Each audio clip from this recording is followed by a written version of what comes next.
Why settle for two separate monitors when you can have it all in one? On the 49-inch Samsung Odyssey OLED G9. Hi friends and welcome to Victor's Reality. The future has arrived, and it arrived super ultra wide. I have never seen a monitor this bright. Yes friends, version 2, QD OLED 2023, is brighter than previous panels, and is really evident here in today's video. From an ambient lit to a pitch black room, this QD OLED monitor is the fastest, brightest, and most impactful QD OLED monitor on the market today. Today I have my unboxing first impressions. I would call it a pre-review. The impact here is really outstanding. From all this real estate you get, for example in Steam where you can see all your games, I can literally see everything, to Civilization 5 where I can see the whole view. The world map is at my fingertips. From Wallpaper Engine, where I didn't even look for 32:9 content, I just put my regular wallpapers. Some work, some don't, but you can see how bright these images look. This is with peak brightness high, and all I can say is that you will be wowed when you see this monitor. It's crazy good.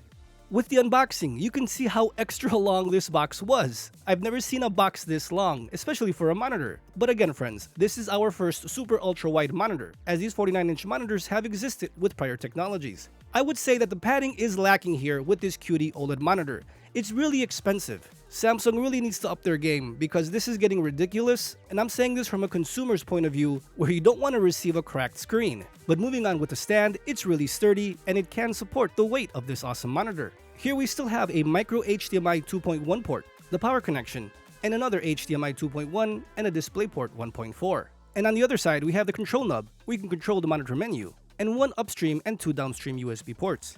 Here taking a look at the panel's information, my version is FA01 with the G95SC, recently made in April of 2023. So these are top of the line, version 2 QD OLED panels. That back of the monitor looks beautiful with this UFO design. The color is bright enough, though just nitpicking here, I do wish there was a little bit on the left and right side because it is super ultra wide, but that's just a feature I like. Glossy is king, and glossy is here, or I would say super reflective. My window is easily seen on this monitor screen, and I would say it does make all the images here in this monitor very lifelike, very vivid. It's one of the best screens on a monitor on the market today. But going back to the padding, as you've seen how thin, beautiful, and reflective the screen is, this was the padding. It's inadequate, not enough, and it has very little pushback, so if it hits the floor, it'll crack. These monitors at these prices do need better padding. It did come with a USB adapter, a micro HDMI cable, and a DisplayPort cable. All very short, so you will need to buy, I would say, better quality cables, especially at the length that you desire. And also with the power brick, I always put these little plastic nubs on the bottom on each side of this AC adapter. Power brick, you know what I mean. These things eventually will get hot,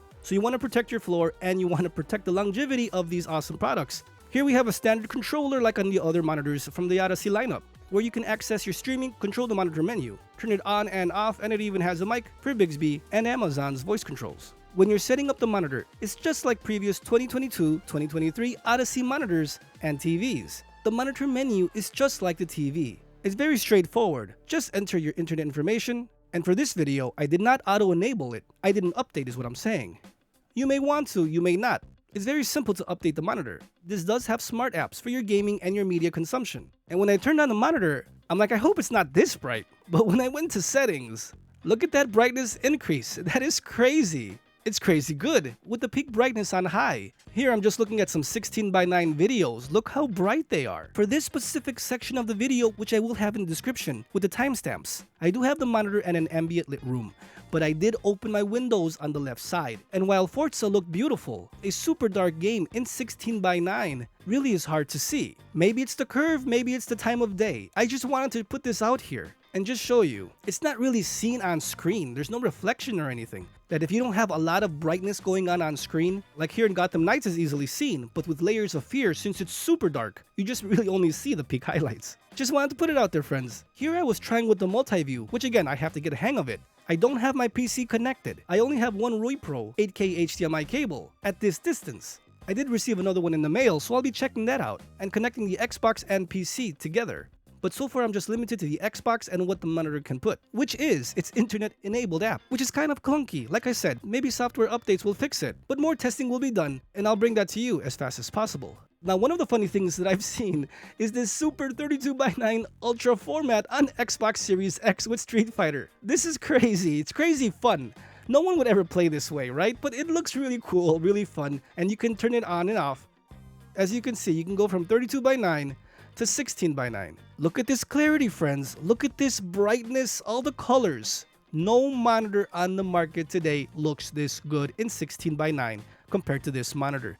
None. No OLED panel looks this amazing. The saturation is outstanding. You can change the color saturation to get it to more of your liking. And just like the Neo G7 43-inch model, it does have graphic and entertain modes, but with no smear with OLED technology. At 16:9, it looks amazing versus the competition. At 21:9, it is the best 21:9 monitor on the market today. And if we go all the way to 32:9, they are going to have the competition of the Neo G9, which will have superior HDR performance. But it does have that 1000R curve, matte display. It will show some blooming compared to this technology, but that monitor is going to be amazing, so you gotta pick and choose. But the good thing is we have a choice, and at MSRP, the Neo G9 should only be a couple of $100s more. Here I have two YouTube videos open, and you can see, friends, they're really bright, especially the Street Fighter video. I was really surprised on how bright this monitor can get. From the wallpaper engine to my content in 16:9 and in split mode, multi-view mode. All of that, everything looks extra bright. Now what I didn't do is I didn't update the software. There's a new software update. I didn't update. I didn't want to lose from what I'm seeing. So far I haven't seen any issues. And by me switching on the right side to web browsing, everything is seamless. Yes, you could have this feature on two separate monitors, but it looks beautiful when it's seamless, when it's connected together. And easy access because you don't have a bar in the middle of the monitor hindering your experience. That 1800R curvature on this monitor really is nice. It's not 1000 like the Neo G8 or the Neo G9 would be, which I do love my curve in certain situations. But this is easy on the eyes, really good for work and play. The Neo G9 would be more immersive. And of course, you get that vertical real estate. QD OLED technology 2023 or version 2 is brighter, faster, and even wider than previous panels. I can't wait to see what the 34-inch V2 is going to look like because this is already a sneak peek. And I can tell you, friends, we are in for a treat. One thing I have compared this, which I will show you, friends, very soon. I have compared this to the LG 27GR95QE and the PG27AQDM. And while those two are beautiful OLED monitors, this monitor can be easily seen with better colors and better brightness. Though I do wish they had this already in the 27-inch format, we will be getting those very soon. 27 and 32 inches is the sweet spot, and I know many of you want that size. So if you're holding out, if you're waiting for one of those monitors, honestly, I would say continue to wait. Those are going to be really, really good monitors. This monitor is for a specific type of person, a person that wants to experience 32:9 content, who wants to multitask, or who just wants the latest and greatest right now. Even with my wallpaper, everything just looks beautiful. It connects, it works. In my next video, I will have some wallpaper engines just like I did with my Alienware AW3423DW. A wide variety of wallpapers to show you this awesome brightness power, the clarity, the impactfulness of this size. You cannot go wrong if you're deciding to pick one of these up. Links will be in the description below from Best Buy and Amazon. The future is here, friends. The future is now. Yes, I'm excited. Yes, this is awesome, and we will be showcasing many videos on this awesome monitor in the days to come, always, friends, to help you make that awesome buying decision. So if you found this video helpful, please hit that like button so more people can see it, so they know what's out there, and they don't waste their hard-earned money. Consider subscribing if you want more information on this awesome technology and all monitor info in the near future. Thanks for watching, friends. Stay safe out there. I'll see you guys next time.